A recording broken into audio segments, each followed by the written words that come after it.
We are the Center for Genomic Gastronomy, along with many other collaborators.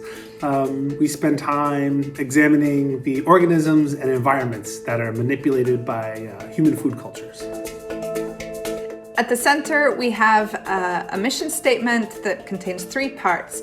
To prototype alternative culinary futures, to map food controversies, and to imagine a more just, biodiverse, and beautiful food system.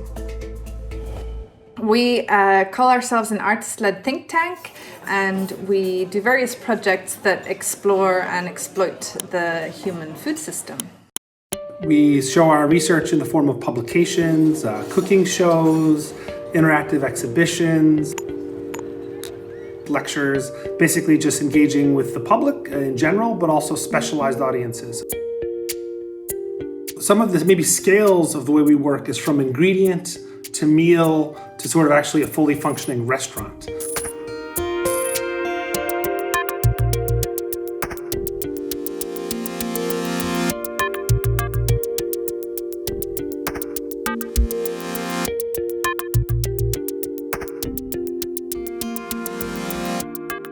Another example of our projects is a project called Smog Tasting, where we look to harvest the air in the form of a meringue.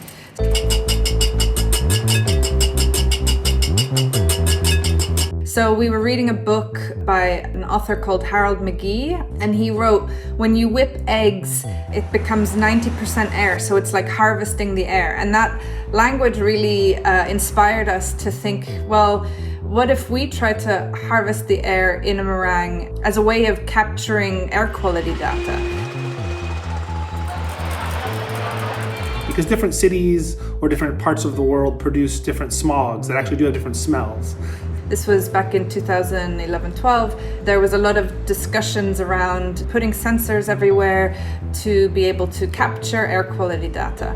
And we thought, well, who will be accessing this data? Who will have the skills to be able to understand it? So we were thinking about how there's too much data in the world that people don't necessarily know how to relate to. So creating this slightly more poetic way of dealing with air quality, like would you eat a meringue from this very polluted corner of the city, or would you prefer a meringue that came from a mountaintop or whatever? And then that sort of opened up much more of a discussion around what is actually the ingredients of air, what is in our air quality.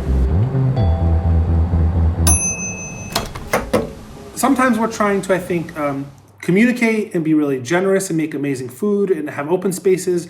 And sometimes we are trying to confound or make people really reassess what their beliefs are. And so for the last 3 years, we've been making new national dishes. So we've made new national dishes in the United Arab Emirates, in Norway, in France, in Poland. Portugal. Oh, in Portugal, Sorry. Of course, yes. A new national dish is extremely touchy, right? People are very wedded to their ideas about their food culture at a local level, but especially at a national level. Mm-hmm. And national dishes can really be symbols.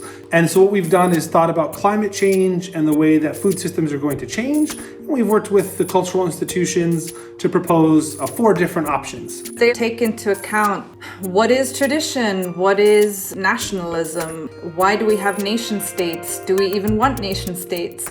And so it throws up a lot of these questions, and also not just looking at climate change, but also immigration and just the flow of people and how cultures change over time from different influences. So the 4 dishes really take this into account to try and start this conversation in ways that people aren't necessarily used to. For the exhibition at Moo, we're excited we're showing a project called O.F.F.I.C.E. There's an installation, so you'll enter a space where there will be 10 years worth of our publications, videos, and other materials set up as a timeline. And the reason the piece is called O.F.F.I.C.E, so Other Food Futures, including cuisine and ecology, is because a lot of food futures produced by industry or universities tend to emphasize efficiency and high technology. So things like 3D printed food and in vitro meat.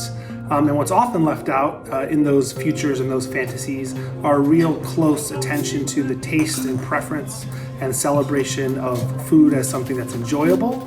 And also sometimes what's left out is the sort of bioregional aspects of food futures, or how the local ecosystem interacts with agroecology. So other food futures, hopefully including cuisine and ecology this time.